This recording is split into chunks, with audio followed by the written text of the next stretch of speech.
দেখলাম নেটফ্লিক্স থেকে তাদের নতুন সিরিজ হ্যালো বাচ্চু, যেটা হচ্ছে ফিজিক্সওয়ালা এবং তার যে প্রধান যে স্যার আর কি, মানে আলাক স্যার আর কি। তো সেই আলাক স্যার আলাক পান্ডে তার জার্নি নিয়ে সিনেমাটা, মানে এই সিরিজটা আর কি। মানে এটা হচ্ছে ফিজিক্সওয়ালার জার্নি এবং অ্যাট দ্য সেম টাইম এটা হচ্ছে আলাক স্যারের জার্নি। মানে আপনারা এই যে ধরুন এই যে আপনার বাইজুসের অ্যাড দেখেন, তো ফিজিক্সওয়ালা সেরকমই হচ্ছে একটা এডুকেশন একটা সংস্থা বা একটা প্ল্যাটফর্ম বলতে হয়, যারা হচ্ছে বিভিন্ন কম্পিটিশনের জন্য যারা মানে অনলাইন অফলাইন ক্লাস তারা করে থাকে আর কি। যাই হোক, বিভিন্ন জায়গায় তাদের মানে সেন্টার রয়েছে আর কি। তো সিরিজটা মানে কীরকম হলো, তো সিরিজটার মধ্যে আমার জন্য বেশ কিছু ভালো দিক রয়েছে এবং কিছু ইস্যুস রয়েছে। তো কী কী ভালো দিক রয়েছে, প্রথম কথা হচ্ছে সিরিজটার মধ্যে বেশ কিছু সুন্দর সুন্দর মোমেন্টস কিন্তু ডিজাইন করা হয়েছে। এখানে যেটা দেখানো হচ্ছে যে বক্তব্য, যেটা কিন্তু খুব ইম্পর্টেন্ট, খুব দরকারি একটা বক্তব্য আর কি, যে এই যে এডুকেশান বর্তমানে আমরা দেখতে পাচ্ছি এডুকেশানটাকে একটা বিজনেস টুল হিসেবে ইউজ করা হচ্ছে। যে মানে যে সমস্ত স্টুডেন্টরা বা যেসব স্টুডেন্টের ফ্যামিলি যাদের হয়তো অনেক প্রিভিলেজ রয়েছে, প্রচুর টাকা পয়সা রয়েছে, তারা কিন্তু যতই সেই ছেলেমেয়েগুলোর ট্যালেন্ট থাক বা না থাক, তারা এখানে কোর্সটা কিন্তু কিনতে পারছে। এবং এক একটা কোর্সের দাম প্রায় ধরুন ৭৫,০০০, ১ লাখ, ১.৫ লাখ টাকা এক একটা কোর্স আর কি কিনতে পারে, তারা কিনছে। কিন্তু অন্যদিকে ধরুন একটা গরিবের ছেলে বা একটা গরিবের মেয়ে, যার মধ্যে কিন্তু সেম পোটেনশিয়াল আছে বা হয়তো বড়লোক ছেলে বা এটার থেকে বেশি পোটেনশিয়াল রাখে, কিন্তু যেহেতু তার কাছে পয়সাটা নেই, তারা সেই এডুকেশনটা পাচ্ছে না।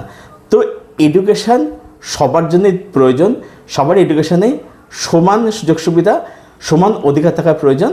তো সেটাই ফিজিক্সওয়ালারা বিশ্বাস করে এবং তারা কি করে, যে তারা মার্কেট যে প্রাইস, তারা অনেক কম প্রাইসে তারা কোর্স সেল করে। দেখুন ব্যাপারটা হচ্ছে যে তাদের কাছে এটাও পেশা, ঠিক আছে, তারাও টিচার, তাদের কাছে পেশা, সেই জন্য তারা একটা মানে প্রাইস তারা রাখছে। কিন্তু তারা কিন্তু কখনোই এত বেশি প্রাইস রাখছে না যেটা একটা সাধারণ গরিব ছেলে সেটা এফোর্ড করতে পারবে না। তো এই যে এডুকেশান নিয়ে এই যে একটা মেসেজ দিচ্ছে, যে বক্তব্যটা তুলে, সেটা কিন্তু সত্যি খুব ভালো, খুব সুন্দর। এবং এই সিরিজটার মধ্যে সুন্দর কিছু গান রয়েছে, যে গানগুলোর কথাগুলো এত সুন্দর এবং গানগুলোর প্লেসমেন্ট এত সুন্দর, যে ওই মোমেন্টগুলোকে খুব বিউটিফুলি কিন্তু এখানে এনহ্যান্স করে।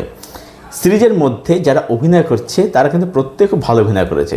আচ্ছা, এখানে অ্যাকচুয়ালি বলা দরকার, আমি পারপাস ঢোকার একটু বলে দিই, সেটা হচ্ছে যে এখানে কিন্তু শুধুমাত্র বড়লোক দেখা যাচ্ছে তা নয়, এখানে কিন্তু গরিবদের দিকেও কিন্তু এখানে খুব বিউটিফুলি দেখানো হচ্ছে।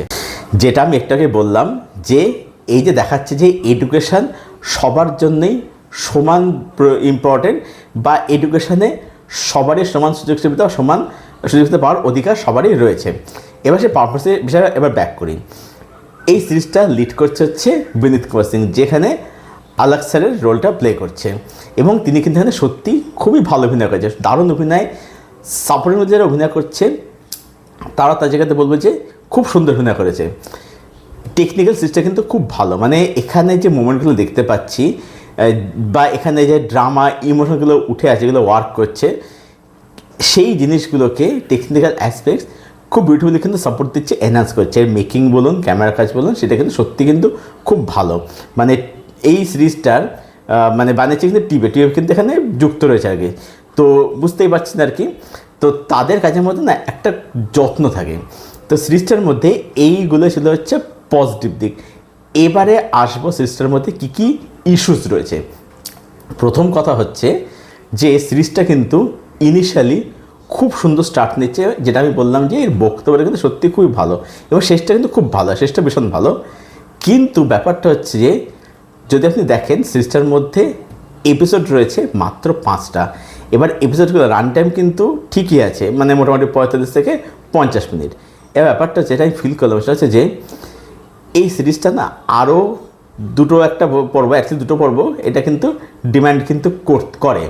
কেন বলছি কথাটা, সিরিজটা না মধ্যে আমি যেটা দেখলাম, যেটা ফিল করলাম, যেটা তো আপনি ফিল করবেন, যে অনেক কিছু জিনিস সেগুলো না মানে আইদার প্রপারলি ক্লোজার পায় না, বা সেগুলোকে জাস্ট ছুঁয়ে বেড়ে যায়, যাতে যে সিরিজটার মধ্যে আলটিমেটলি সেইভাবে কোনো কনফ্লিক্ট পয়েন্ট তৈরি হয় না, বা তৈরি হলেও সেটা জাস্ট ছুঁয়ে বেরিয়ে যাওয়া হয়েছে। এখানে একটা সময় দরকার ছিল, একটা পর্যায়ে এসে আপনি এটা ফিল হবে যে কোথাও গিয়ে এটা একটা একটু অ্যালগোরিদম বেসড কাজ হয়ে গেছে আর কি, মানে এত ফাস্ট ছুটছে, মানে সেখানে ব্রিদিং স্পেসের খুব অভাব সেখানে লক্ষ্য করা যায় আর কি। হ্যাঁ, সেখানেও অবশ্যই মোমেন্টস আছে, কিন্তু সেখানে ওই যে কনফ্লিক্ট পয়েন্টগুলো যেগুলো উঠে আসছে, যে একটা মেয়ে যেরকম দেখাচ্ছে তার বাবা মা তাকে বিয়ে দিতে চাইছে, এটা কনফ্লিক্ট পয়েন্ট। বা এই যে বিনীত কুমার সিং সেই এডুকেশনটাকে সেও পেশাগতভাবে কাজটা করছে, কিন্তু মানে সেই জিনিসটাকে শুধুমাত্র একটা বিজনেস হিসাবে দেখছে না, ঠিক আছে। মানে সে চাইছে যে মানে যে ছেলেমেয়েরা সবাই মানে যে কোনো ছেলেমেয়েরা তারা সুযোগ সুবিধা পাক, সেটা দেখাচ্ছে। তো এই যে কনফ্লিক্ট তৈরি হচ্ছে অন্যান্য যারা সংস্থাগুলোর সাথে, সেই যে কনফ্লিক্ট পয়েন্ট সেগুলো কিন্তু খুব ভালো করে কিন্তু এস্টাবলিশ কিন্তু হয় না।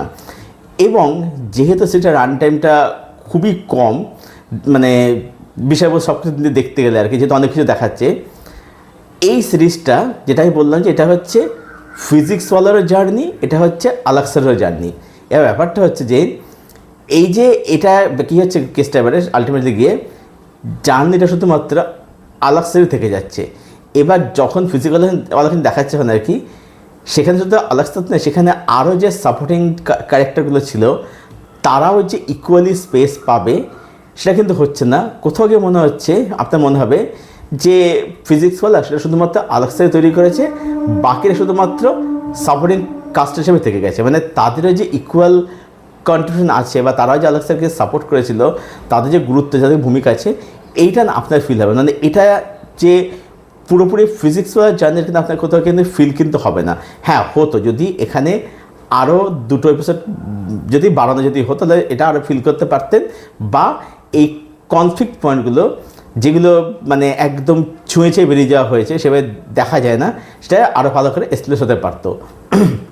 ওভারঅল বলবো যে হ্যালো বাচ্চো এই সিরিজটা আমার ভালো লেগেছে, অবশ্যই একটা ভালো সিরিজ, কিন্তু আমার মনে হচ্ছে সিরিজটা আরও বেটার করা যেতে পারতো। সব মিলিয়ে এই সিরিজটাকে আমি রেট করছি 7/10। এটাই ছিল আমার রিভিউ হ্যালো বাচ্চো এই সিরিজটাকে কেন্দ্র করে।